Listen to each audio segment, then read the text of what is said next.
Hello everyone, welcome back. In today's video, we got another season preview video here to discuss looking at the Utah team and the Minnesota Wild. We're looking at those two teams, looking at how they did last year, how they did in the offseason, and how they're shaping up going into this upcoming season. With all that coming up right now.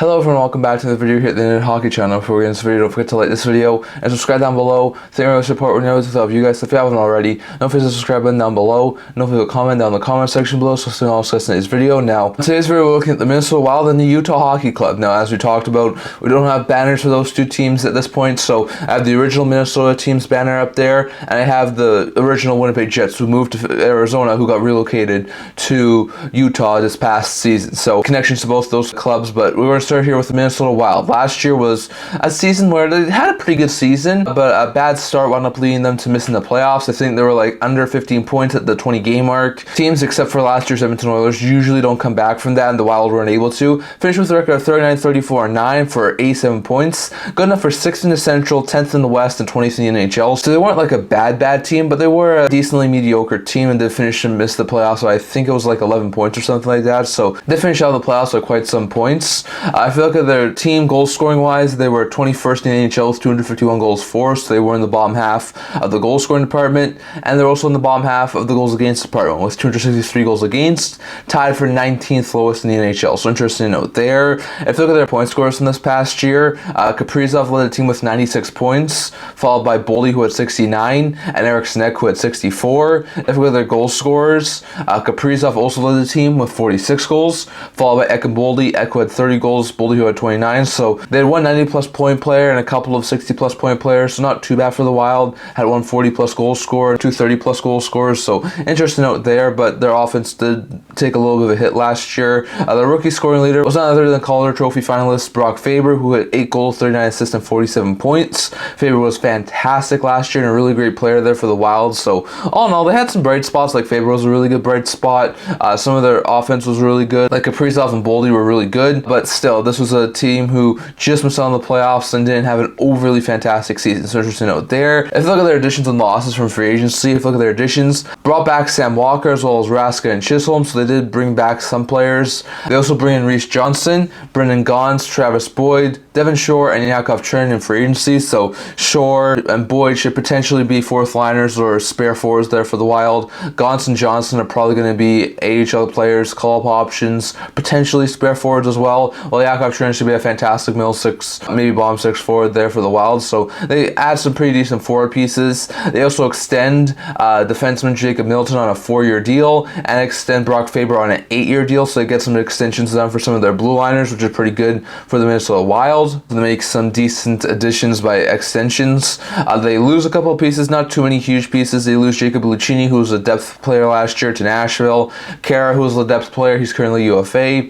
Ovechnikov, who was a prospect of theirs, to UFA status. Mason Shaw, who was a decent spare last year, to Winnipeg. Alex Goligoski was a decent 7th defenseman to retirement, and Dakota Mermis to Toronto. So they definitely lost a lot of interesting pieces. If you look at their trades, only made 2 trades and 2 small ones at that. They traded Adam Beckman to the New Jersey Devils in exchange for Graham Clark.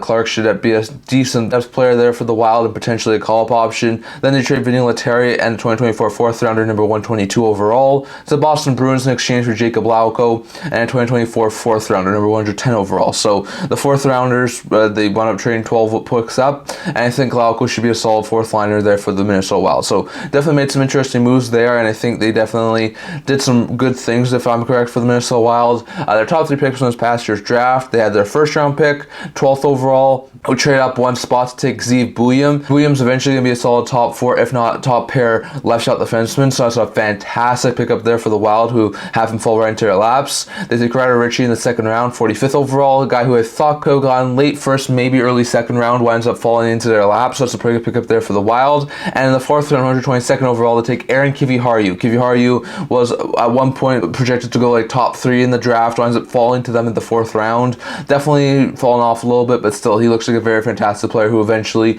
should be a solid top 4 left shot defenseman there for the Wild. So some pretty good pickups there. They didn't have a whole bunch of draft capital, but they made home runs on most of their picks in this year's draft. So interesting note there. Two biggest questions, in my opinion, for this upcoming season for the Wild is, one, how's the goaltending situation worked out? There was a lot of talk during the season about potentially moving on from Philip Gustafsson. Fleury wound up extending for one more season. Wallsted's still in their system, so I wonder how they distribute their goaltending. Like, this is Fleury's last year, so they're probably going to want to give him a game opportunity.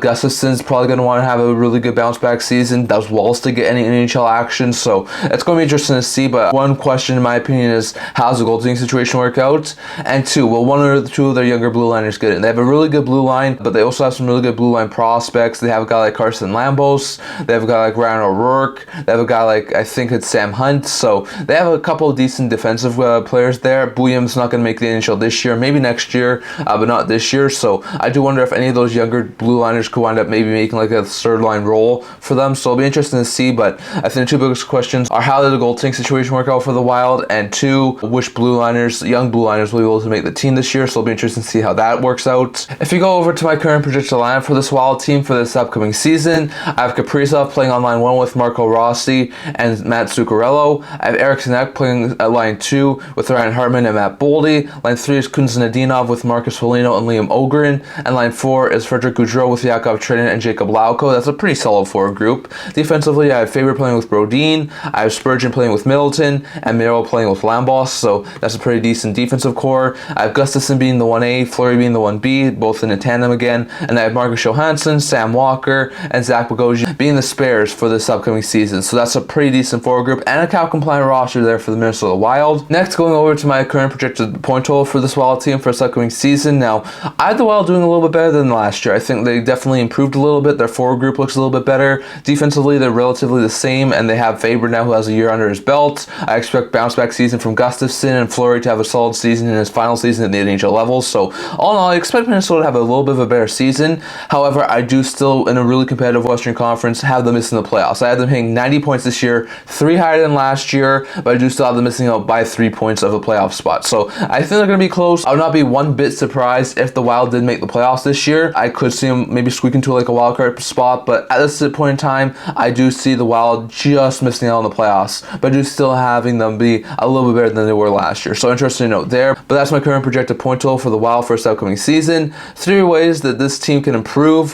One, they need to score more goals. As we saw, they were 21st in the NHL in goal scoring, so that's going to be a big question for them. Can they get some more goals? 2, better goaltending. Like we said, Gustafsson is really coming off a really bad season. Fleury wasn't overly great either, so if they can have some better goaltending, that could be a really lethal team next year. And 3, a better penalty kill. They're one of the lower penalty kill teams in the NHL, so if they can strengthen their penalty kill unit, which hopefully additions of guys like Trenin and Lauko could help, I think this team could be a really good and lethal team next year. So I think this team can improve as 1, get some more goals, 2, have some better goaltending with guys like Philip Gustafsson and Marc-Andre Fleury, and 3, have a better penalty kill. And I think this team could be a lot more scary than it was last year. And I think as it sits right now, they didn't make too many moves. Their forward group definitely improved a little bit. Defensively, may have taken a tiny bit of a hit with some of their depth leaving. So I'm going to give them a C+. I don't think they really did anything huge and significant enough to warrant a B rating, but I definitely think they did improve a little bit, which is why I'm giving them just a tiny bit above average grade. Like I said, they add a guy like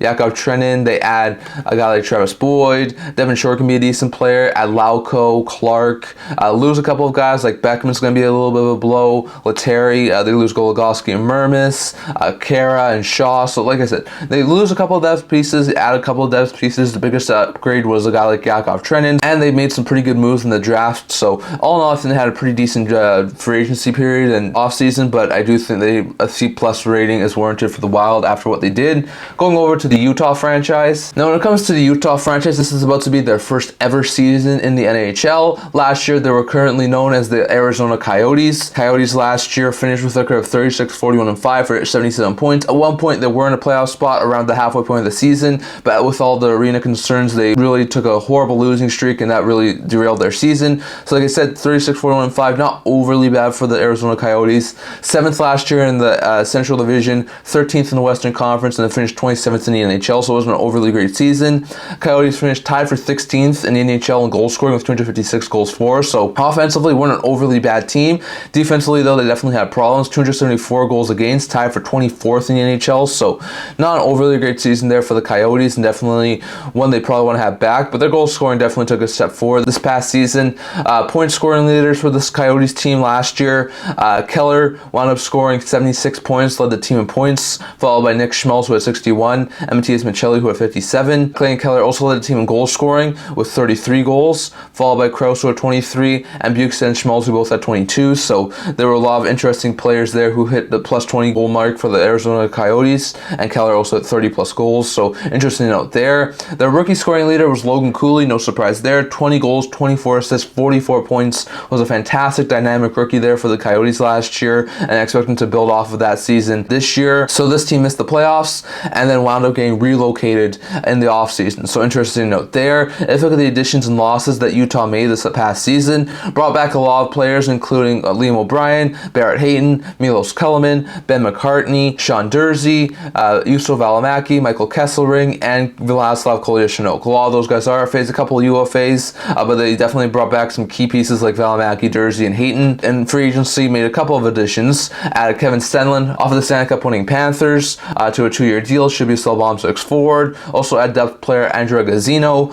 On the defensive end, they add Ian Cole and Robert Bertuzzo, two guys who should be sold third pair or seventh defenseman. Cole, I think, on a 1-year deal. Bertuzzo, I think, on a 1-year deal. So they made a couple decent adds there. And then they also add Jackson Stalwood, who should be the Utah team's new third stringer. So interesting to note there. If they look at their losses, didn't really lose a whole bunch.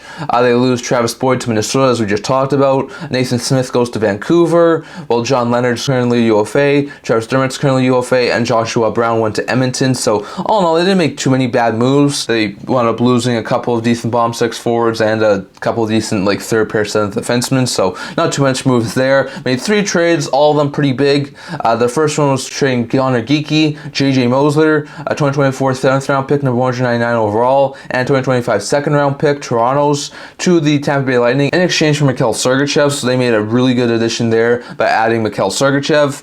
They then traded their 2024 2nd round pick, number 49 overall, and a 2025 2nd round pick, Edmonton's, to New Jersey in exchange for John Marino, and 2024 5th round pick, number 153 overall. So they add 2 top 4 defensemen, Marino and Sergachev. Sure, they have to give up a couple of draft picks to do so, but this team's apparently starting to turn things around, go from a rebuild to a retool to maybe starting to try and make the playoffs now. And they also made one other trade, trading Jan Jenik, who will want a fresh start from Arizona, to the Ottawa Senators in exchange for Igor Sokolov, 2 depth players. Jenik should get a fresh start in Ottawa. Sokolov could be a solid depth addition or call-up option for Utah. So made some pretty decent additions. I think the Sokolov addition's pretty good, and I definitely think that they maybe not won the Marino deal, but that's going to be a solid addition. And I definitely think they won the Mikhail Sergachev deal. So interesting to note there. If you look at their top 3 picks from this past year's draft, they took TJ Genla, and it was their first ever draft pick, 6th overall in the first round this past year. Genla eventually in the next year or two should be a fantastic top 6 forward there for Utah. They also take Cole Boudouin with the 1st round pick, 24th overall. That's going to be another interesting pickup there for Utah. And then the 2nd round, 65th overall, they took Will Skahan, who was a left shot defenseman.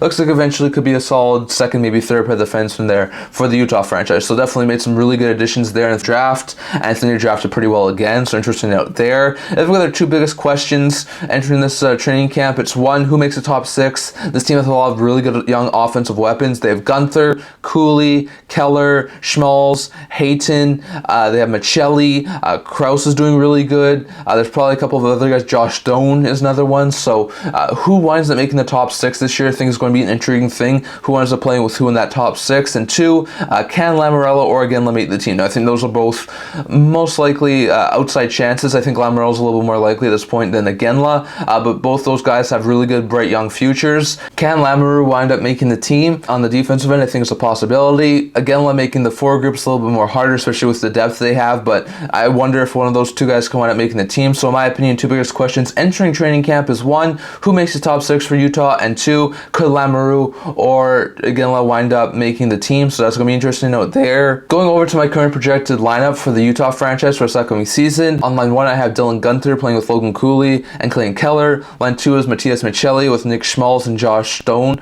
Line 3 is Barrett Hayton with Kerfoot and Krause. And line 4 is Carchoni and O'Brien being centered by Nick Bukestad. So that's a pretty good 4 group in my opinion. Defensively, I have Sergachev playing with Sean Dursey, I have Lamoureux making the team, playing with John Marino, and I have Michael Kesselring playing with Juuso Välimäki. I have Ingram and Vejmelka being the 2 goaltenders. I have McBain, Stenlund, and Cole being the 3 spares, with Weber starting the season on injury reserve or long-term injury reserve, and that would be a cap-compliant team. So interesting to note there, but that would be a really good lineup in my opinion for the Utah franchise. Going over to my projected point total for the Utah franchise for this upcoming season. Now, I lowered them a little bit from what I originally was projecting them to go, but I still do think that this Utah franchise has what it takes with their offseason additions to make the playoffs. They were in a playoff spot last year as the Arizona Coyotes before the arena situation really derailed their season. If that arena situation gets resolved, one might think, could the Arizona have been a playoff team last year? I think it's a possibility. So I think with their additions, Utah will just sneak into the playoffs. I had them finishing with 93 points,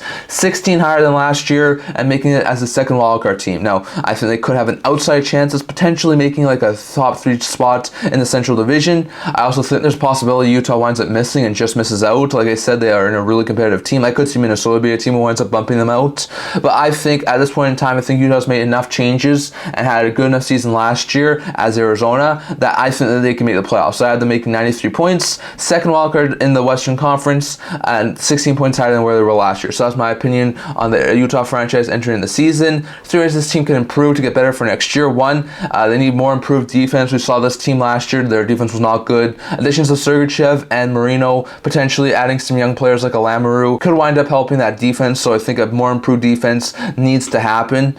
Team growth, like we said, this team was still in a rebuild last year. So I think if this team can continue to grow and come out of this rebuild, I think that could also be a way that this team can improve. So that's another one. And 3 is follow play from Sergachev. Sergachev had surgery last year, was out for quite a bit of time with, I think it was like a broken leg or something like that. So he had a long off season to really wait. He got into game 5, I think it was, and 4 in the playoffs for the Bolts, but still he had a really interrupted season last year due to injuries. So can Sergachev bounce back and have a solid season next year? I think that's another big question for the Utah franchise. So in my opinion, 3 ways this team can improve is 1, improve their defense, 2, have more growth from this team, and 3, have Sergachev bounce back from what was really a down season last year with his injuries. So interesting note there. Now, they made a lot of interesting moves, some really great trades. They made some pretty decent moves in the free agency, but had some really good draft picks. So in my opinion, I'm going to give them a B+ rating. I think they had a fantastic off season, definitely did some really good things, and I think this team is poised to take a really big step in the right direction. So in my opinion, Utah had a really good off season, made some really good trades, really good free agent moves, and I have them having a B+ rating. I think that's warranted for how they did this past off season. So in my opinion, that's my thoughts on the Minnesota Wild and the Utah franchise. Love to hear your guys' thoughts on these 2 teams down in the comment section below. Do you agree with what I said about their seasons last year? Do you agree that they had pretty good off seasons, both teams? Maybe Utah's a little bit more than Minnesota's. And do you agree with what I see these 2 teams finishing this upcoming season? Do you think Utah winds up making it? Do you think Minnesota winds up missing? Do you think it's swapped? Or do you think both teams wind up making it? Or both teams wind up missing? Definitely let your guys' thoughts on all of that down in the comment section below. So I'm going to talk about for today. Until this video, if you're listening, subscribe down below. Thank you for your support when I with all of you guys. So if you haven't already, don't forget to subscribe button down below. And don't forget to leave a comment down in the comment section below so you can also listen to this video. Also the blog, doing news, rumors, analysis, stuff like that. So if you check that out, I'll leave a link to that in the description below. And kind of see you guys all for next video. See you guys soon.